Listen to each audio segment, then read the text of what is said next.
দামের উত্তাপে জ্বলছে সবজির বাজার। গত সপ্তাহের তুলনায় বেশিরভাগ সবজির দাম বেড়েছে কেজিতে 10 থেকে 20 টাকা।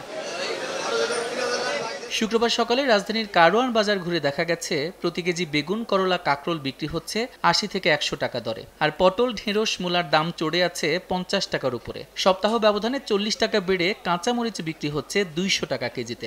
বিক্রেতারা বলছেন সরবরাহ সংকটে বাড়ছে সবজির দাম। আমদানি কম থাকার কারণে মানে কাস্টমার দ্বিধাদ্বন্দ্বে পড়ে যায়, বলে বেশি। স্বর্ণের দাম যেরকম বাড়তে আছে, জিনিসপত্রের বাড়তে আছে।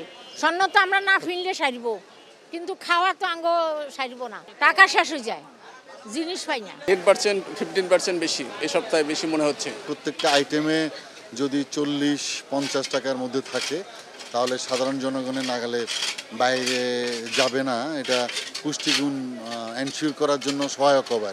বাড়তি মাছের বাজারও। ট্যাংরা বিক্রি হচ্ছে কেজি প্রতি 500 থেকে 800 টাকায়, পাবদা বিক্রি হচ্ছে 350 থেকে 400 টাকায়। তবে রুই, কাতলা, মৃগেলের মতো চাষের মাছের দাম কিছুটা কমেছে।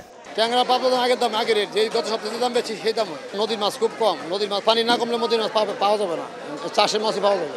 যত দিন যাচ্ছে দাম তত বাড়ছে, সাধারণ মানুষের নাগালের বাইরে। সবাই বলে দাম কমতেছে, বাট এফোর্ডেবল না। এদিকে 3 দিন আগে ব্যবসায়ীরা দাম বাড়ানোর ঘোষণা দিলেও এখনো সরবরাহ না হওয়ায় ভোজ্য তেল বিক্রি হচ্ছে আগের দামেই। নতুন রেটে যে মাল বাজারে আসার কথা এখনো তা পরিপূর্ণভাবে বাজারে সয়লাভ করেনি, যার কারণে আমরা আগের রেটে যে মালগুলো আছে ওটা আগের দামে বিক্রি করছি। কিছু কিছু দোকানদার আবার আপনার আগের রেটের মালটাই এখন নতুন রেটে বিক্রি করার চেষ্টা করতেছে। সপ্তাহ ব্যবধানে ডজনে 5 টাকা বেড়েছে ডিমের দাম, আর উচ্চ মূল্যে স্থির মুরগির বাজার। কেজি প্রতি ব্রয়লার বিক্রি হচ্ছে 170 টাকায়, সোনালী বিক্রি হচ্ছে 280 টাকায়।